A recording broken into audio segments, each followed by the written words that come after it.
Miss Lucky by Roger Hargreaves. Little Miss Lucky lived on top of a hill in Horseshoe Cottage. One evening, after supper, she went to bed with a book she had brought that morning. She loved to read, and the place she loved to read most was in bed. Do you like reading in bed? Lots of people do. It was a cold and windy winter's night outside, but little Miss Lucky snuggled down under the blankets and was as warm and cozy as could be. She opened the book and started to read the first page, but as she did so, there was a knock on the front door of Horseshoe Cottage. Knock, knock, knock. Oh, bother, she thought to herself. Who can that be at this time of night? Knock, knock, knock. There it was again. She put her book down, got out of bed, and went downstairs to see who was there. Little Miss Lucky unlocked the door and opened it, but there was nobody there. She peered outside, nobody. She went outside, nobody. Then suddenly there was a huge gust of wind, and the door banged behind her. Bang! She nearly jumped out of her skin. She tried to open the door, but it had locked itself, and she couldn't open it. Oh dear, she gasped. What am I to do? I wonder why this story is called Little Miss Lucky. She ran outside of Horseshoe Cottage to see if she could get in through the back door, but as she did so, there was an even bigger gust of wind.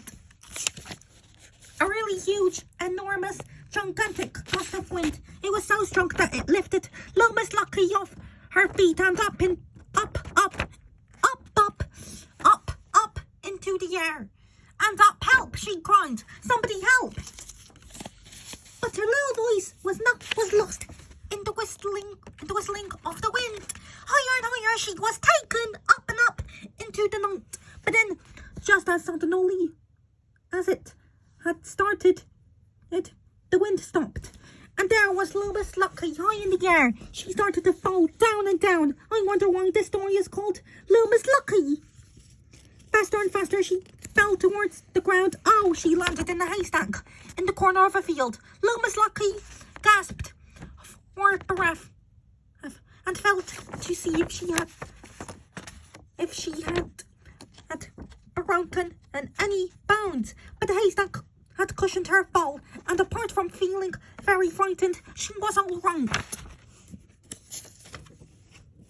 She climbed down from the haystack and ran as fast as she could across the field, looking for somebody to help her.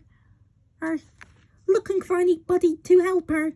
It was very dark, and Little Miss Lucky could secretly see where she was going.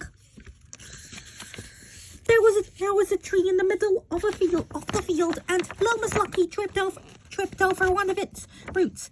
It was then that she heard the voice. Hello, it said. Who have we here? Little Miss Lucky shivered. Who's there? She whispered. I, chuckled the voice. But the midnight tree. And as Little Miss Lucky looked at the tree, she saw that it had a face. Not the sort of face you would like to see on a cold, dark, windy winter's night. I wonder why this story is called Little Miss Lucky. The tree grinned and reached out one of its branches. Little Miss Lucky jumped to her feet and ran away as fast as ever her legs could carry her as far away around that tree as possible. But as she ran, she heard a noise behind her. Thud, thud, thud. She looked over her shoulder and couldn't believe her eyes. Thud, thud, thud. The tree was chasing her. Oh, she ran faster than ever. Thud, thud, thud. But the tree was getting closer. Little Miss Lucky stopped. But the tree was getting closer. Thud, thud, thud. Little Miss Lucky stopped and shut her eyes tight. But I wonder why the story is called Little Miss Lucky. But Little Miss Lucky opened her eyes wide. The book she had been reading in bed had slipped from her fingers and fallen onto the bedroom floor. Thud!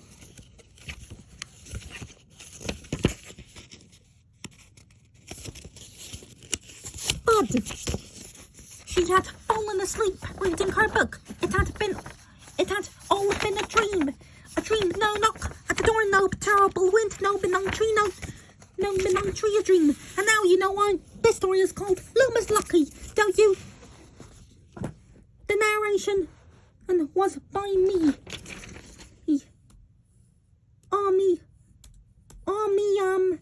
Oh yeah, I forgot, but my name is Ounki. The narration was by me. Ounki.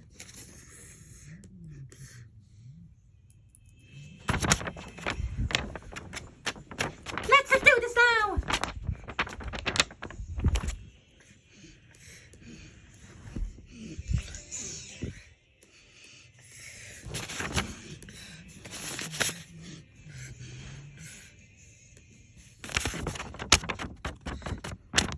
Don't forget to subscribe and joy and bye bye.